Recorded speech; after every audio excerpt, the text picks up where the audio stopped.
네, 경제 동향 함께 하겠습니다. 내일부터 이틀 동안 시진핑 중국 국가주석이 우리나라를 방문합니다. 우리나라만 오기 위해서 순방길에 나섰다는 점, 그리고 또 취임 이후에 북한보다 우리나라를 먼저 찾았다는 점 등으로 지금 상당한 관심을 모으고 있는데요.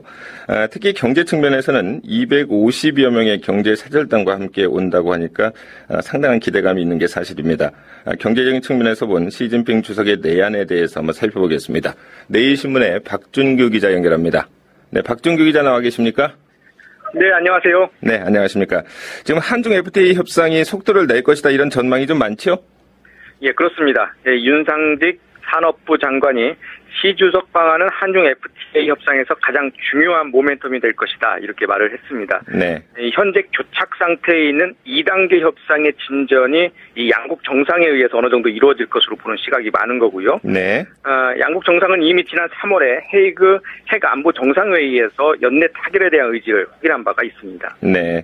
한중 FTA 1단계는 지난해 9월에 마무리가 됐고요. 네. 지금은 2단계 협상이 진행 중에 있는 거죠? 그렇습니다. 1단계 협상에서는 이 상품 분야에서 품목수의 90%, 수입액의 85% 선에서 관세를 철폐하기로 약속을 했습니다. 네. 2단계가 문제인데요. 이 반독점을 명목으로 한국 기업을 처벌할 때에 그 처벌 과정을 투명하게 공개하는 것, 그리고 이 전자상거래로 유출될 수 있는 개인정보를 보호할 의무를 갖고 있는 데는 합의를 했는데 나머지 부분에 대해서는 좀 어려운 점이 있는 것 같습니다. 그럼 남은 쟁점은 뭔가요? 우리나라는 중국의 석유화학과 철강 또 디스플레이 등에 대한 대폭적인 개방을 요구하고 있고, 이 중국이 경쟁력을 가지고 있는 신선식품 같은 농산물 시장을 조기에 개방할 것을 또 요구하고 있습니다. 네. 이 서로 개방을 요구하는 품목이 상대방의 초민감 품목군에 분류돼 있기 때문에 실무자 차원에서는 이것을 풀기가 상당히 어려운 게 현실이고요. 따라서 이번에 두 정상이 실질적인 가이드라인을 내놓을 수도 있겠다 이런 생각이 드는 겁니다.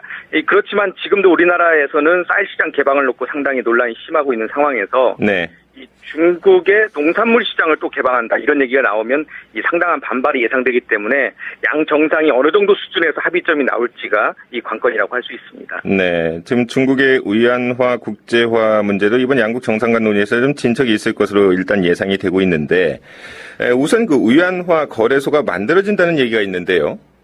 예, 그렇습니다. 이 중국이 위안화의 국제화, 즉 위안화를 달러처럼 국제통화로 활용하는 것에 대해서 상당한 관심이 있고요. 이 박근혜 대통령 역시 이 부분에 대해서는 긍정적인 입장을 가지고 있어서 네. 이 위안화 거래소를 국내에 만드는 방안도 현재 논의가 될 것으로 예상이 됩니다. 이 기획재정부는 이미 올 연말까지 위안화 직거래 시장을 개설하기 위한 인프라를 구축하겠다 이런 계획을 밝히기도 했는데요. 위안화를 직거래로 하게 되면 현재 무역 대금을 결제할 때 달러로 바꿨다가 건네주는 그런 방식을 택하는데 그런 과정을 이제 앞으로는 하지 않아도 되는 그런 시스템인 겁니다. 네, 지난해 그 통화 스와프를 자금을 활용해서요, 그 원화와 위안화를 이렇게 무역 결제에 쓰도록 했죠. 네. 이 부분도 좀 확대가 될 수 있을까요? 예, 그 부분도 상당히 기대가 되는 부분이라고 할 수 있습니다. 예. 이 우리나라와 중국은 지난 2008년에 1,800억 위안 규모의 통화 수합을 체결했고 2011년에 3,600억 위안으로 늘려서 다시 한번 연장을 했습니다. 이 통화 수합은 이 위기 등으로 상대국의 통화가 필요할 경우에 서로 교환할 수 있도록 미리 약속을 해놓는 건데요. 지난해 이 통화 수합 자금으로 무역 결제를 하도록 한 것은 이 중국의 위안화 국제화의 한 일환이라고 할 수 있습니다. 이 우리나라도 중국이 지금 제1무역국인 만큼 이 원화로 결제하면 쉽게 편리하게 활용할 수 있기 때문에 이번 정상회담에서 두 정상이 이것을 확대하는 방안을 내놓을 가능성이 있어 보입니다. 네, 그리고 뭐 위안화 청산 결제은행을 둔다, 뭐 이런 얘기도 있어요. 그렇습니다. 국내에 위안화 청산 결제은행이 설립이 되면 한중 간 교역 때 중간에 달러화로 바꾸지 않고도 결제가 가능해지는 거고요. 네. 위안화 역의 허브가 되기 위해서는 이런 이 청산결제은행이 반드시 필요합니다.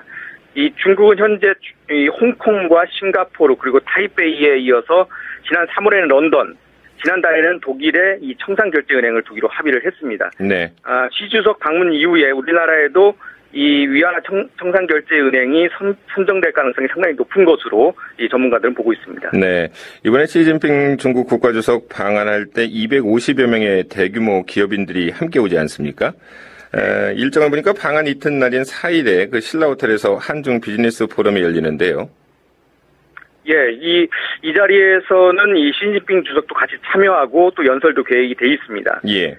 무엇보다도 관심은 시 주석이 포럼에 앞서서 이 경제단체장, 또, 현대차 회장이나 LG 회장, 또 삼성전자 부회장 등을 따로 개별적으로 간담회를 갖는다는 겁니다. 이 간담회를 갖는 과정에서 현대차와 LG그룹, 또 이 각 삼성전자, 이런, 각 기업들의 현안에 대한 협조 요청이 있을 것으로 예상이 되고 있습니다. 네. 중국 역시 지금 삼성전자에 상당한 관심을 보이고 있죠? 그렇습니다. 삼성은 지난해 말에 이 수저우 8세대 LCD 공장을 가동했고요. 이어서 올 5월에는 7조 원가량 투자한 서부내륙의 시안 반도체 공장을 준공했습니다. 네. 이 삼성에서는 중국을 해외 진출의 교두부로 삼겠다, 이런 전략이고, 삼성이 중국에 대한 이런 전략이 있다 보니까 삼성과의 관계가 상당히 중요하다고 판단해서 이번에 시 주석이 가져오는 펜다 산땅의 사육을 삼성이 직접 맡기로 한 것으로 알려져 있습니다. 네. 이 판다 임대료로 연 10억 원이 지급되고 매일 40kg 규모의 신선한 죽순을 가져와야 하는 여러 가지 부담들이 있는데, 역시 관계를 개선하기 위해서 삼성이 적극적으로 나선 것으로 해석이 됩니다. 네. 이번에 한중 관계를 좀 이렇게 격상하는 그런 부분도 논의될 가능성이 있다고 하던데요. 예, 지난 이명박 정부 때에는 양국이 전략적 협력 동반자 관계로 격상을 했습니다. 네. 이번에는 이보다 한 단계 높은 전면적 전략협정 동반자 관계로 격상을 하는 방안이 논의될 것으로 예상이 되고요. 이 관계는 우리나라가 현재 러시아와 맺고 있는 것과 동일한데 최상위 외교 관계라고 할 수 있습니다. 네.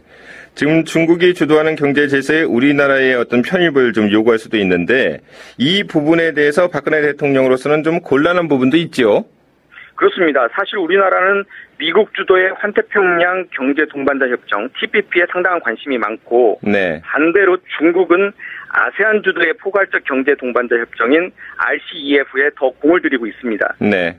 이런 측면에서 중국은 이번에 우리나라에 와서 우리나라도 포괄적 경제 동반자 협정에 가입하도록 이렇게 포섭할 가능성이 있고요. 네. 또 중국이 주도하고 있는 아시아 인프라 투자은행에도 우리나라가 참여할 것을 요청할 것으로 예상이 되는데, 미국에서는 이것을 반대하고 있거든요. 이 중국 중심의 새로운 국제 금융 질서이기 때문인데요. 네. 역시 이 부분에 대해서도 중국의 요청이 왔을 때 박 대통령이 어떻게 대응할지 상당히 관심이 모아지고 있습니다. 네, 그렇군요. 그 부분도 좀 주목해서 봐야 될 것 같습니다.